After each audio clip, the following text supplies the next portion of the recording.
Good morning, students. Standard 10th, History, India Arts. We all know that art is a form which develop with the developmental process of human being throughout the world.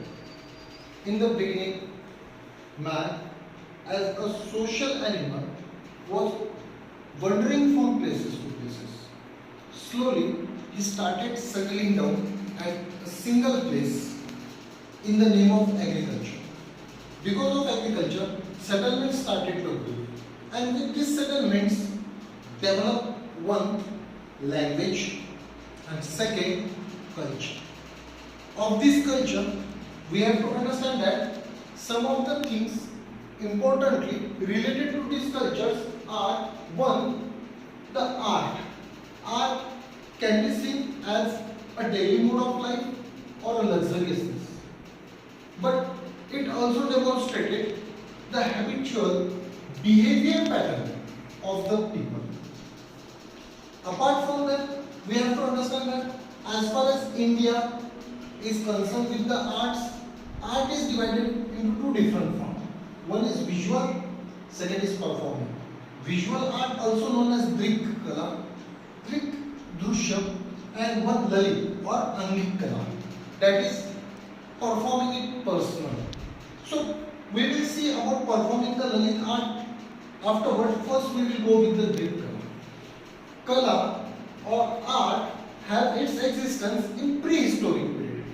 Before man developed the art of script to write, man knew whatever he was doing was in a sense, as we today acknowledge it as an art. Particularly speaking about the Indian subcontinent, we refer it as a single word, Indian art or India art. The art from Indian subcontinent is well known as Indian art. Indian history dates back to prehistoric period. And prehistoric period, when we call it, does not have its own timeline. Because today if we go in, it is like this, and then we go to this line, this. But prehistoric means before the advent of prehistoric, means before the advent of writing. Man knew the art of writing. So before the writing was invented, script was invented. Art of script or writing, as it was invented, before that, all these things we can do. Because after all, it's an identity of a group of people who came together. And when we try to understand the Drik Kala, we can again divide it into two different things. One is painting, second is sculpture. There is also oral art. Oral, where songs are being sung, where stories are being given, where on the poetic language, many of the great deeds of God, goddesses, even the people who are related with these god and goddesses, as we call them, Rishi, Muni, Sadhu, Santa, have their origin, and whatever they verbally propagated is a part of oral art. But here, when we go into Drik Kala, which is visual art, is in the name of painting and sculpture. Painting, the best example. As an example we are giving, because we are in Maharashtra, is Ajanta cave. And in sculpting, which is Bhimbetka, Madhya Pradesh, just adjacent to Maharashtra. Also apart from that, we will go in this way. Or Ajanta and Ellora. So Ajanta as a painting and Ajanta caves or Ellora as a sculpture. Monolithic in a single rock cut cave. Now, when we go in terms of painting, we have to understand that there are various sources of painting. There are various modes of painting. Painting, as we know it in terms of Chitrakati, where a single story is developed into various figures or paintings, and it is bound together. Near about 40 to 50 figures makes a complete story. May it be from Ramayana, may it be from Mahabharata, or even to the latest from the story livelihoods or lifetime of some of the sadhus and sants. So this is how it all came into being. but making of painting have its own history. And this history we have to understand. May it be, as I gave it an example of Chitrakarti or even Madhubani from Bihar. And the best example in Maharashtra is from Mumbai and adjacent area, particularly Palghar, Thane. We call it Warli painting. Warli painting is well acknowledged throughout the world. Apart from that, there are also many, and with the changing modes in terms of modernity, today we can find many paintings but with different view. Because painting, as it went on from the beginning, only with the holy faith, it entered into common man's life. And also with the advent of the first the Mughals and then the Britishers, the Arabic painting mingled with India, then the Europeans, particularly the British, the Portuguese, to a certain extent some other parts, that is the Italian style or the French. So these Europeans, as we call it Indo-Gothic, is also an example of it. But all these examples, when we try to understand in terms of India, we have to understand that painting definitely have its own rules, and some of the rules that are being supported or that are being followed strictly in terms of painting is one, Rupa Bhed, second, Praman, third, Bhav, Lavanya Yojana, Sadrushyata, and Varnika Bhang. Varnika, Varna Vijaya. Varnika Bhang. So these 1, Rupa Bhed, 2, Praman, 3, Bhav, 4, Lavanya Yojana, 6, Sadrushyata, and the last, Varnika Bhang, are the 6 different parts which are to be followed, which are to be strictly accepted when we go in terms of painting. Now, what exactly the Rupa Bheda is? Rupa Bhed, Bhed itself means differentiation. So, Rupa मतलब जे भेद असतं, that is size, shape, form, किती colors वगैरे आम्ही वापरतो, त्यांच्यामधलं जे प्रमाण असतं ते कमी जास्त. For example, if it is anger, if it is love, if it is, so color will be color only, but the importance of color and use of color definitely will change. So that bhed, that change is to be mentioned, Rupa Bhed, but in terms of shape and forms. Second, Praman. मग किती प्रमाणात दाखवायचं? महादेवाचे लाल डोळे दाखवताना जो राग अभिप्रेत आहे तोच महादेव शांततेत असताना दाखवताना चालेल का? तर डेफिनेटली नाही. मग प्रमाण, proportionate of an image, proportionate प्रमाण, किती प्रमाणात काय, कसं, केव्हा, आणि मग त्याच्यानुसार चित्र बदलत जातं. Whatever the pictures that are to be painted also have their proportion in terms of making it or showing it in the bhed. So this bhed is shown according to the colors that are used in their proportion. Third is Bhav. The proportion that we are using can also be used to expressions. These expressions are also. Just now I spoke about the Lord Shiva. When I spoke about the idolness or the painting of related to Lord Shiva or Shiv Shankar, the identities that are going on in terms of Rupa Bhed or Praman can be easily understood, and that is how the Bhav is being mentioned. Even expressions जे आहे, whatever the expressions of a person that we have to claim, picture, are to be mentioned, and that is the best sense in terms of painting. After that, Lavanya Yojana, that is aesthetic. In the darbars of the royal courts, we see that when it comes to the presentation of the dance, enjoyment, then this saundarya or aestheticness is of utmost importance. What are the things that are to be mentioned in the aestheticness? That is Lavanya Yojana. Lavanya itself means love, and the beautiness, the beautifulness is in terms of aesthetic. So this beautifulness to show is maybe the ornaments, the style of the cloth, the surrounding, the backdrop of the scenes, whatever they are to be shown are in terms of Lavanya. So the set that is to be mentioned represents the Lavanya. After that, the Sadrushyata. This is one of the important points. Sadrushyata must be resemblance to the originality. संबंध दाखवायचा आहे तर if the forest is to be demonstrated, then forest should be according to forest, not like a garden.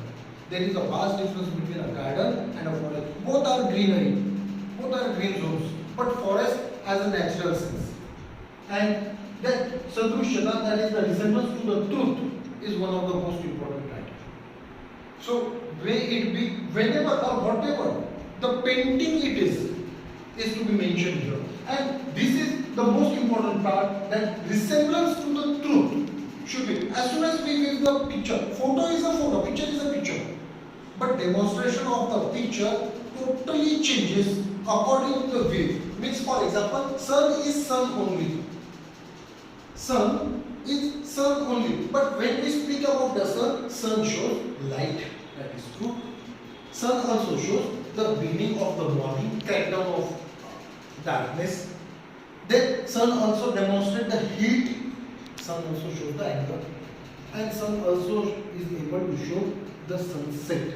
That is end of the day.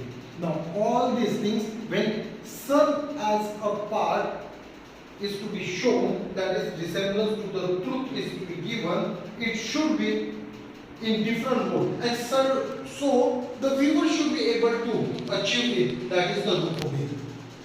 सूर्याचं प्रतिकात्मक जेव्हा दाखवलं जातं ते नेमकं कशा करता आहे हे जेव्हा शोधताना सहज समजते त्याला म्हणतात रूपभेद. And this is one of the important aspect of the Greek color. And last but not the least, that is the color composition, varnika, वर्णन करण्यासाठी. So whatever the description that we are giving, the color compositions we are using is of utmost importance. We all know that greenery is represented by greenery is always representing the forest or the trees, the plants, whereas blue color represents water bodies. But does not mean that each and every time it will be one and the same. The shade that are there, the changing of the shades also resembles whatever we are trying to show. Now these paintings here, as we show or as we had an example of Madhubani from Bihar or Waghi paintings from Maharashtra, even Chitrakati, so do we have it also from Bengal, many other parts. Specifically speaking about the tradition of this painting have its origin from the Adivasi people. They were the paganists. These paganists are the people who adore nature as God, and the five elements of the nature as they adore as God are sky, earth, sun, fire and rain or water. Panchamahabhut also as we call it. These supernatural elements, five supernatural elements as they are having, they try to resemble it to the God, and they are picturized, they are painted. These paintings in various modes or in various Adivasi group people, tribal people as we call them, are differently picturized. And this propagation according to their culture is having its uniqueness. When we speak about the Waghi paintings, though an Adivasi painting is of utmost unique importance in terms of as it decorates their houses. The decoration of the houses have its background in the idea that no evil thought should enter our house, whosoever comes in. So that is something, the holy faith they are having it. Definitely they adore all the five natural elements. So is from Bihar, so is from Madhya Pradesh. So in every community, as we call them, the people who belongs to the forest area, the Adivasi or the tribals, are the people who slowly accepted the nature as God. And that is why we find all the natural elements propagated by them as God. Many of the Indian idols, as we know, also have the other side, that these birds, these animals, these forests adore to certain gods. Now, this is what the idea that was developed by the people from time to time. But while doing so, the other side, that is the sculptures, painting, along with the painting, the sculpting, carving also, murti kala jala bolavami, also started to develop. And one of the best example along with Ajanta is Kailas temple, Ajanta Ellora in Maharashtra, well propagated words, and Bhimbetka from Madhya Pradesh are the best example. Now here is also a long historical data available in India, but the best example, the most important is, we call it related to the folk style. Why folk style? Because it was propagated by the people since long ages and carried out till today, but does not have any written script. Keep it in mind. Before the advent of script or writing, whatever, definitely there was a script, but till today we don't know. And this is the idols of the bulls, the snake, the Ganesha, Ganpati, etc. are formed. Now, what is it? The best example for this is the Harappan. Harappan seals, definitely the script is available there, but till today we are not yet being deciphered. We are unable to understand what is written on Harappan seals. Second, the idols of the bull, also known as Pashupati. The idol that was found in the Harappan seals, Harappan excavation at the Harappan site today, which is in Pakistan, also known as the Sindhu Sanskruti, Sindhu culture. The idol that was found of Lord Shiva's Shivling, along with cobra, that is the snake, and the bull, is termed as Pashu. Now, this is something which we have.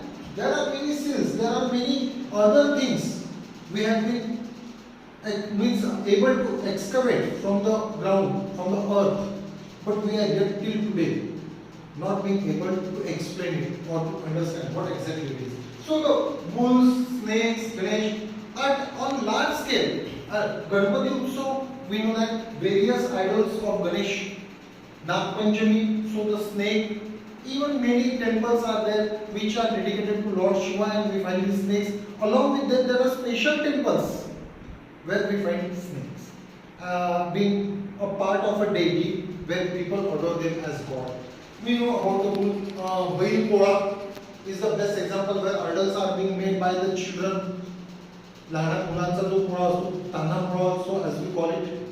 So these are something which are directly related to the people. Apart from that, there are also other various modes or motifs which explains the sculptures. With the changing trends, many are till today.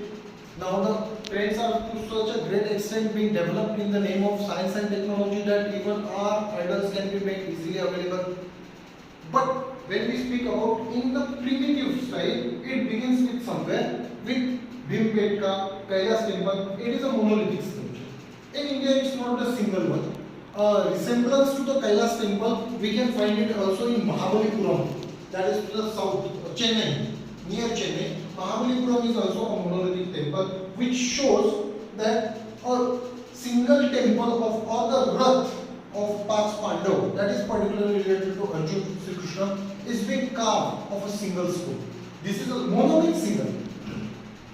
Mono means single. So this is dedicated to Lord Shiva, and when we speak about Mahabalipuram, is a story of Pandavas and is also in a monolithic sculpture. Is also a monolithic sculpture. After that, there is also a classical. Now, what exactly a classical means? In Marathi, there is a word Nitya Nutan. Nutan means which never becomes old or age-mark. Time and again, it proves itself to be as fresh as it is. So it is classic. And in it, we find the examples of Harappan seals. Then Indian iconography, Indian idols have its origin, and when we study about according to the timeline, it comes here that Kushana period, which was the part of today's Afghanistan, even to the western side of Afghanistan, then Pakistan, India, or north of India as we call it, was a time period where we find this iconography or idols, sculptures being made. And one best example from Afghanistan is at Bamia. Today it is not available because of certain political disturbances in Pakistan during the Taliban period. But even today, if we try to understand it or we want some of the Hindi films. One among them is Dharmatma. We can find it at the backdrop of certain film songs. So this is where we find it, and it has its origin somewhere second BC before Christ. So today, more than 2000 years prior, India has its origin in the classical form of. Now, what exactly the Kushana period is related to? Kushana period has its own importance in terms of sculpturing because the idols that were made were set into proportion. When we study about the paintings, so is also about the sculpture. So the sculptures, as we know, the proportion of the sculpture was also something which was to be understood or which was to be accepted. And slowly this was propagated or followed by the next generations. These generations time and again went on making it available to the next generation, and we made it a habit of following in the same trend. Today, termed as rules and regulations. So during the Kushana period, from Afghanistan towards India, that is to Bihar, a major portion had its own origin or rules and regulations of making and metal. Similarly, Mathura period also. Mathura school of arts laid the foundation of metallic images. Means as man came to know the use of metals, as man knew the art of making idols from, and then iron was used at the most. Slowly, we know the Ashoka period, famous for Ashoka pillars. That is also somewhere we have to understand. And then 9 to 13 is the period where India well developed itself in even bronze. So slowly, as man knew the art of making idols from various metals and metallurgy, they developed a scenario or a sequence in which it should be followed in a proportion. And there are many other examples. Apart from this, the temples that are being built, the temples along with the idols inside the temple, the temples being dedicated to certain goddesses, are something which are the best example of art in India. And while doing so, 9 to 13th century is the period in India which is a culmination. The Arabians coming from Arabs towards India, having their supremacy in Indian politics, 10th century onward particularly. And prior to that, the Indian related to Lord Krishna, Lord Shiva, Brahma, Vishnu, Mahesh as we call it, or Dashavatara. All this was slowly started culminating along with the various metals and the bronze metal. Today, world famous, or each and every household of India knows Nataraj. Nata means art. The art, definitely, the holy story somewhat different, but we have to understand that Lord Shiva in a dance performance, whatever we saw means the people have to live. There is a good proverb in English, two child saw from behind the bars. Two children or two child saw from behind the bars. One saw the earth, other the sky. Viewing from the same window, the ideas differ. Dance of Shiva was propagated as Tandav in North India, whereas it is the same as Nataraj in South India. We have to understand that this Nataraj is today said to be an idol or god which had the origin of Indian art. Not Indian art, the India arts have the origin dedicated to Lord Nataraj. Now, Holi definitely has its own importance in the cultural ties of the people. Geographically speaking, the Indian peninsula have its own history of art. But with the advent of the time period, as we move towards the 9th century and from 9th century onwards, many political scenarios started to change. The upheaval that India went on from 10th century onwards, the Arabians, the Mughal, the Mongol, and then the Europeans coming, fighting in India to have their political supremacy, slowly changed the type of art also. These art now got mixed up with the other forms. For example, when we start a study about the painting, the Mughal painting also had big landscapes. the gardens, the flora, the fauna was given more importance. When we study about the European art or Indo-Gothic as we call it, also we can see that there are certain changes that slowly culminated into or gave a new style. Particularly pure Indian when we speak about the Varli painting, not only the Varli, there are also other many other painting which are but the part and parcel of rural life. Slowly India as an urban state now accepting many of without cultural ties, whatever there seems to be a good, they accept it. So naturally, with the changing time, mixture of other cultures along with India gave Indian art a new scenario, a new platform. This was also evident in construction of the buildings, in construction of the temples, in construction of the forts and many other things. Even the market slowly shifted from its original style towards whatever we see it today. So these changes definitely the other side of the Indian art story related to temple. We will give it in the next part. But whatever this is here we have to understand that Indian iconography have its old trace in 2nd century BCE. And one of the best examples of high sculptures along the natural rock cut caves is one Bhimbetka, second Kailash temple, third as I gave an example of Mahabalipuram, and today in Afghanistan as Bamiyan, though it is not in its natural source today.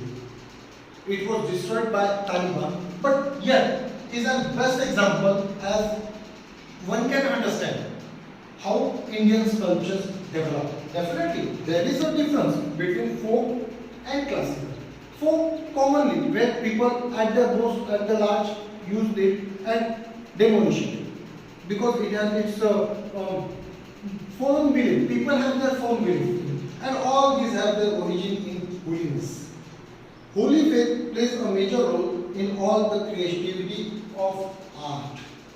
From there, slowly it shifted. That means from god goddesses to temple, from temple to temple yards, that is churches as we call them, and from there to common people. So even today, when during a Diwali festival, Bhatukli as we call it, the girls play that all the utensils or kitchenwares are being made available, are being sold on the roads, is something where child is given the first hand training related to art as well as culture. Now, all these things we have to understand that in our daily day-to-day life, the art started developing. Art is nothing but the other side of everyday life behavior, also termed as culture.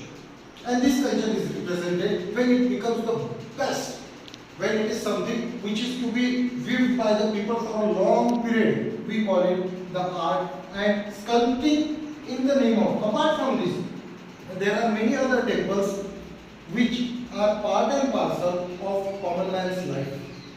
But slowly now they are being termed as the historical centers.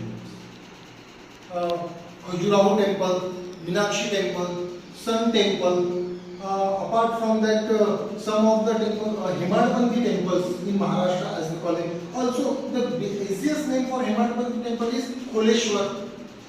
We know that these are some of the temples which have their own origin, own style of construction, of building. And definitely that was because of the political interference and also the people knowing the art or developing the art. As the art started to develop, as the art started to accept something new, the changes were evident. And these changes from 2nd century BCE till 2020 definitely is a long process. There are many more examples which we can give from other parts.